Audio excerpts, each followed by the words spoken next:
नमस्कार दोस्तों, હું આપનો દોસ્ત હરેશ બેરા આયુર્વેદિક ટિપ્સ ગુજરાતી ચેનલમાં તમામ દોસ્તોનું સ્વાગત કરું છું। મિત્રો, ગયા વિડીયોમાં આપણે ચર્ચા કરી કે માર્કેટમાં મળતા જે ટૂથપેસ્ટ છે કેટલા બધા હાનિકારક છે અને એના ઓપ્શન માટે આપણે ઘરે જ સરસ મજાનું આયુર્વેદિક ટૂથપેસ્ટ કેવી રીતે બનાવી શકીએ એનો વિડીયો જો હજી સુધી આપણે ન જોયો હોય તો ડિસ્ક્રિપ્શન બોક્સમાં આપને લિંક મળી જશે, ત્યાંથી આપ વિડીયો જોઈ શકો છો। દોસ્તો, આજના વિડીયોમાં આપણે ચર્ચા કરશું કે ઘણા મિત્રોના દાંત છે ખૂબ જ પીડા હોય અને ઘણા મિત્રોના દાંત છે વ્યસન, ધૂમ્રપાન છે, તમાકુ છે, ફાકી પાન મસાલા છે, ગુટકા છે, એને લીધે દાંત એના એકદમ પીડા અને ઘણી વખત કાળા થઈ જતા હોય છે।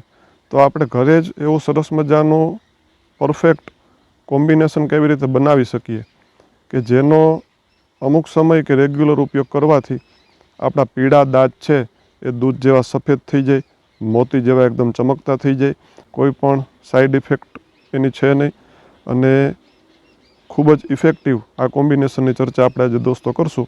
તો વિડીયોના અંત સુધી દોસ્તો ખાસ જોડાયેલા રહેજો।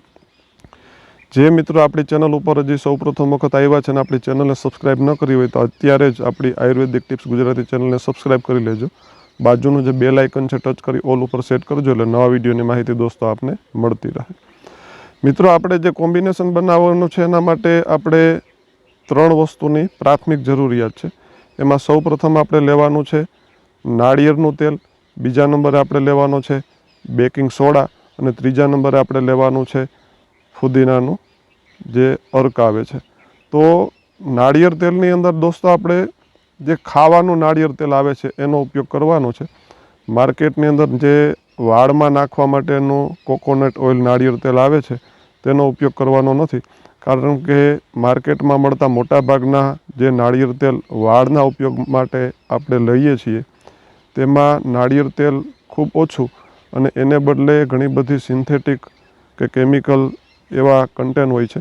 જેટલી માત્રામાં ખાવાનું તેલ આપણે લઈએ એની અડધી માત્રામાં આપણે તેમાં બેકિંગ સોડા કે જેને આપણે ગુજરાતીમાં મીઠો સોડા કે ખાવાનો સોડા કહીએ છીએ, જે સોડા આપણે ભજીયા બનાવવા માટે ઉપયોગ કરીએ છીએ, આ બેકિંગ સોડાની અંદર પણ 2 વસ્તુ આવે છે, એક બેકિંગ પાવડર આવે છે અને એક બેકિંગ સોડા આવે છે।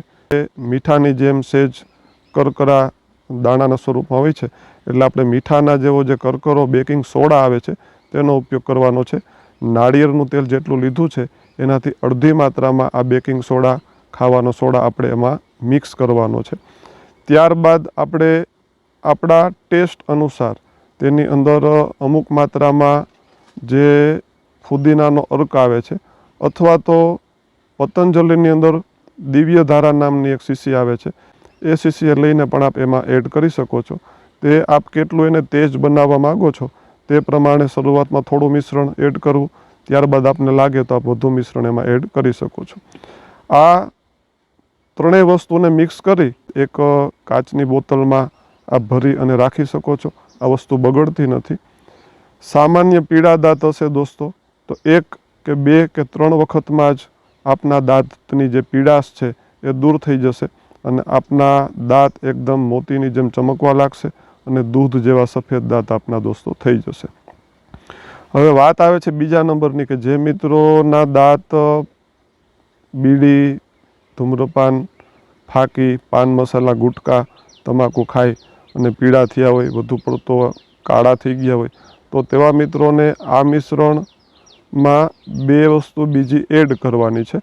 તેની અંદર જ્યારે પણ આ વસ્તુનો આપણે ઉપયોગ કરીએ દાંતમાં સાફ સફાઈ માટે, તે સમયે આ મિશ્રણની અંદર 2 થી 3 ટીપા લીંબુનો રસ એડ કરવાનો છે અને 1 ચપટી આપણે જે ખાવાનું દરિયાનું મીઠું આવે છે એ એમાં એડ કરવાનું છે અને જ્યારે આ વસ્તુનો ઉપયોગ કરીએ ત્યારે જ આ વસ્તુ એડ કરી અને આપણે દાંત એના વડે સાફ કરવાના છે। તો જે મિત્રોને વ્યસનને કારણે આવા દાંત કાળા કે પીળા થઈ ગયા હશે તો તેવા મિત્રોને તેમાં રિઝલ્ટ મળશે। પહેલાં જે અગાઉના મિત્રો છે સામાન્ય કોઈ કારણ વગર પીડાશ છે તેવા મિત્રોને 2 થી 3 વખતમાં રિઝલ્ટ મળશે। વ્યસનને કારણે જો દાંત પીળા અને કાળા થયા હશે તો થોડા લાંબા ટાઈમે રિઝલ્ટ મળશે, પણ રિઝલ્ટ દોસ્તો ચોક્કસ મળશે। આવી જ અવનવી અને આપણા સ્વાસ્થ્ય માટે હિતકર માહિતી આપણે ચેનલમાં મૂકીએ છીએ, તો ચેનલને સબસ્ક્રાઈબ કરો. માહિતી સારી લાગી હોય તો વિડીયોને શેર કરો, લાઇક કરો. ફરી મળશું કોઈ સરસ મજાની આવી જ માહિતી સાથે. ત્યાં સુધી રજા લઈએ. સ્વસ્થ રહો, મસ્ત રહો. ધન્યવાદ.